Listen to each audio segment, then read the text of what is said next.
Joe Rogan sold his exclusive podcast rights and the entire Joe Rogan Experience library to Spotify for the next couple years. Nobody knows what that means, how long it is. He still owns the IP, the intellectual property of the Joe Rogan Experience and Joe Rogan's name, and he's getting $100 million for the podcast and the video, although clips will be allowed to be used on YouTube to push, obviously, to the podcast, which I would assume we don't know 100% of the details, so I don't know if that's right or not, but Joe Rogan is the blueprint. Joe Rogan is the model. Joe Rogan is the OG on the internet who's going to be a billionaire before everybody else is going to be a billionaire. He's the guy who has kind of set up this entire model of being a podcast, turning into a show, owning companies, marketing those companies, selling those companies. I mean, Joe Rogan is, from a guy that hosted Fear Factor, which was an incredibly hilarious show and gimmicky show, has transformed himself into a mogul,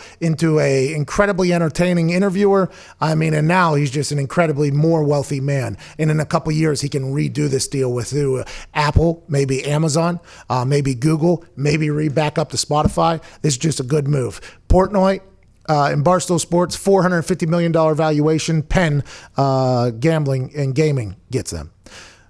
Bill Simmons sells The Ringer to Spotify. He becomes the head sports guy basically at Spotify, $250 million.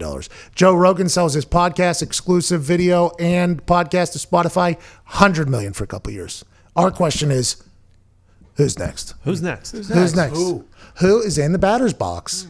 Who in the big baseball show is sitting in the batter's box feeling very, very good about everybody else's very smart decisions because there's a ripple effect that just so happens to maybe flow into Indianapolis, Indiana. We are in a good spot. We're happy for everybody who gets their money because most importantly, that ups the ante for every other digital space. The Joe Rogans, the Barstool Sports, the Bill Simmonses, even the Bleacher Reports, those people that move the needle for the internet are massively important for all other internet companies. And I couldn't be happier for Joe Rogan and his experience. Yeah, I graduated from business school, so this carries some weight.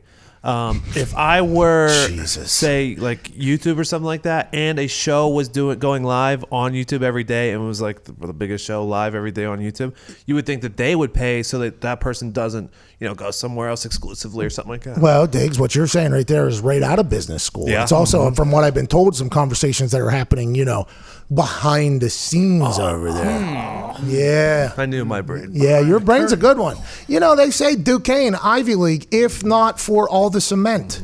If there was more grass, the school that you went to that was probably more expensive than most Ivy League schools would have been an Ivy League school. And that's something to be said. But also, if it wasn't for all the cement, would I be as, from the streets as I am? Of course, because not only do you get book smart, you get street smart as well at Duquesne, and that's why you're paying $200,000 a semester. Correct, because it's also in quite an area. Exactly. But we are happy for Joe Rogan, ecstatic for Joe Rogan, just like we were for Dave and everybody at Barstool.